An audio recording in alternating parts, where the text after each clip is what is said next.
The environment. The church teaching emphasizes a balance between the environment as resource and the environment as home. The environment provides necessary resources for human beings to maintain a healthy and productive life. Food, drink, shelter, energy, and the elements for necessary technological growth. The Church encourages nations to share resources and support developing nations in the acquisition of resources needed to sustain their populations and to assure that certain nations do not consume and permanently deplete the majority of the world's resources. Furthermore, the Church teaches that the proper use of these resources should not lead to their exploitation in such a way that the environment as a common home is undermined now or in the future. The Church also encourages responsible juridical regulation of the environment by both individual nations and the international community. Evidently, these regulations are subject to the balances and ambiguities mentioned above. These balances and ambiguities require that legislators within nations find the most prudential course of action to protect the environment while allowing the proper use and development of resources by responsible industries. This is best worked out by a dialogue between scientists, industrial users, citizens of local communities, and government officials who are charged with finding a proper balance to protect the environment both now and in the future. International treaties among nations will be much more challenging because environmental protection in developing countries could inadvertently retard the development of industry and social infrastructure. Furthermore, it is difficult to know how to balance fairly the needs of different countries with vastly different resources and economic potential. So the Church encourages all nations to enter into voluntary international protocols to continually increase environmental protection even at the cost of reasonable sacrifices to the industrial base of wealthier countries. Without such reasonable sacrifices, such needed protocols would be severely undermined. These reasonable sacrifices may well be as necessary as the non-destructive use of resources to guarantee a healthy environmental home for future generations. In this sense, they are morally incumbent upon the industrial basis of wealthier nations. The pursuit of peace and the situation of war. Peace is a value and a universal duty founded on a rational and moral order of society that has its roots in God Himself, the first source of being, the essential truth, and the supreme good. Peace is not merely the absence of war, nor can it be reduced solely to the maintenance of a balance of power between enemies.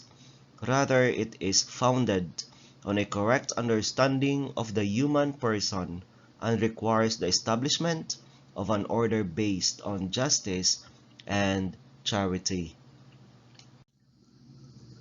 So even in the midst of radical injustice, violence cannot be considered a proper response.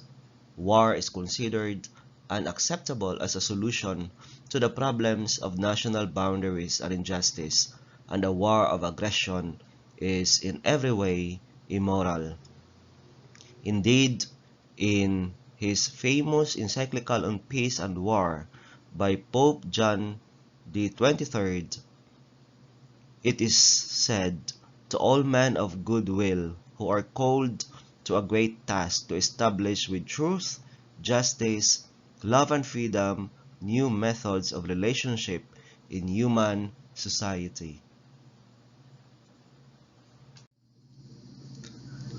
In the just war doctrine, there are four major conditions governing the use of force set out by the Catholic Church.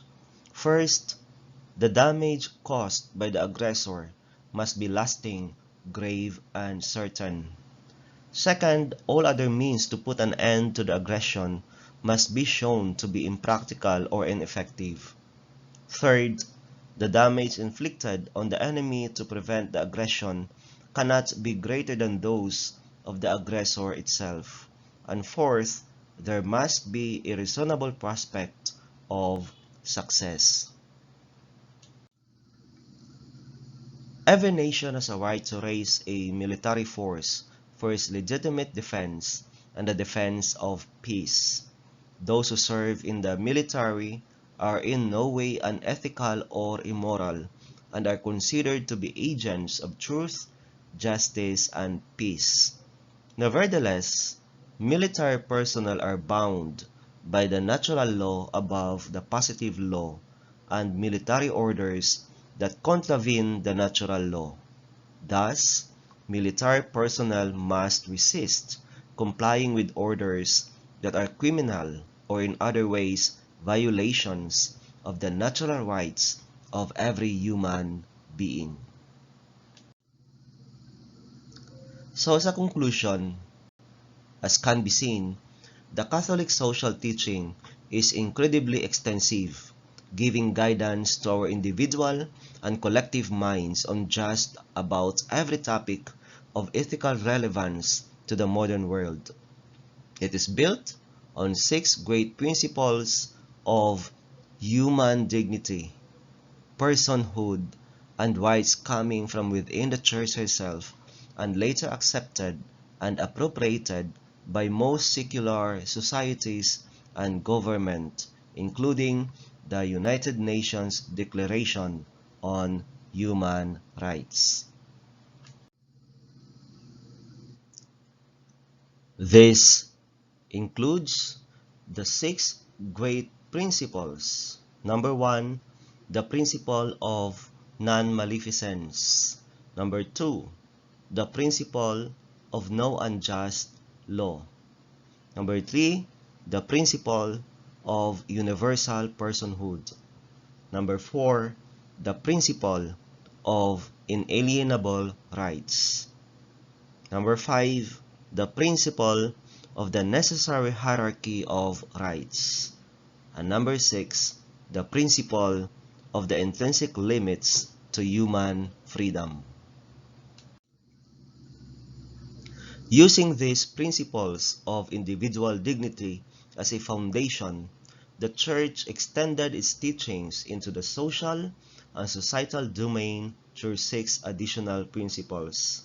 Since these 6 principles apply similarly to all 7 areas of the social and societal domain, we might view the Church's social teaching as a matrix with its principles along the y-axis and the 7 social domains. Thank you, and I hope you learn a lot about the different contexts in which we can apply the Catholic social teachings.